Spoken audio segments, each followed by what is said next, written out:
यानंतर बातमी आहे मनसे शिवसेनेतल्या नव्या वादाची। विधानसभेमुळे एकनाथ शिंदेंमुळे मनसे भाजपची युती झाली नाही अशी चर्चा मनसेच्या गोटामध्ये सुरू झाली आणि त्यानंतर आता शिवसेनेनेही मनसेवर आरोप केल्याचं पाहायला मिळतंय। मनसेमुळे शिवसेनेचे 10 उमेदवार विधानसभा निवडणुकीत पडले असा थेट दावा शिवसेनेने केलाय। बघूया नेमकं काय घडलंय।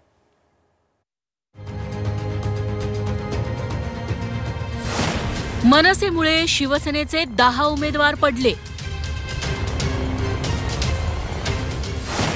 शिवसेनेचा मनसेवर निशाणा।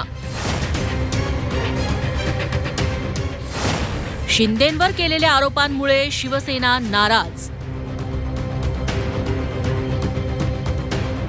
आगामी महापालिका आणि स्थानिक स्वराज्य संस्थांच्या निवडणुकीत मनसे भाजप युती बघायला मिळू शकते।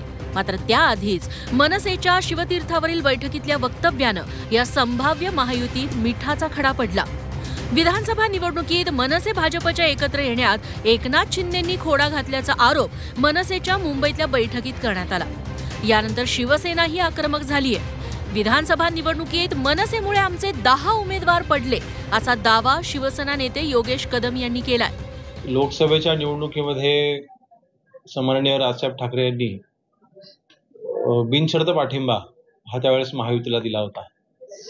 विधानसभेच्या वेळेस किंवा लोकसभेच्या वेळेसच हा पाठिंबा जाहीर करत असताना त्यांनी सांगितलं होतं की हा पाठिंबा फक्त आणि फक्त लोकसभेच्या निवडणुकीपुरताच आहे, पुढचे निर्णय आम्ही नंतर घेऊ।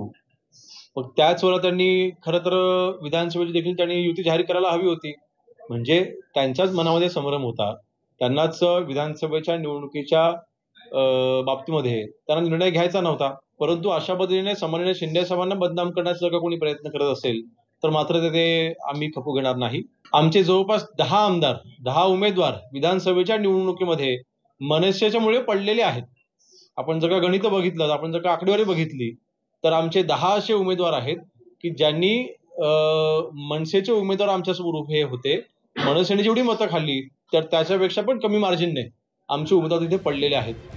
दुसरीकडे मनसे आगामी निवडणुकीत महायुतीत येणार असेल तर मतविभाजन टाळण्यासाठी योग्य निर्णय घेतला जाईल असं सूचक वक्तव्य मंत्री शंभूराज देसाईंनी केलंय। मात्र त्याच वेळी त्यांनीही मनसेच्या आरोपांवर शिवसेनेची भूमिका मांडली।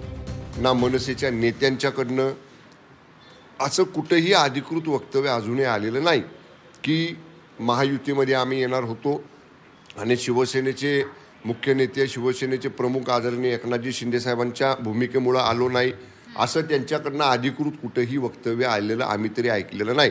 जेव्हा मनसेचं याच्या बाबतीतलं अधिकृत वक्तव्य बाहेर येईल तेव्हा आम्ही शिवसेना म्हणून आमची भूमिका अधिकृतपणानं स्पष्ट करू। समविचारी पक्ष जर एकत्र येणार असतील आणि त्याच्यामुळं जर मतविभागणी समविचारी पक्षांची टळणार असेल तर आमच्या संदर्भातला निर्णय घेण्याचे अधिकार आमचे पक्षप्रमुख आदरणीय एकनाथजी शिंदे साहेबांना आहे।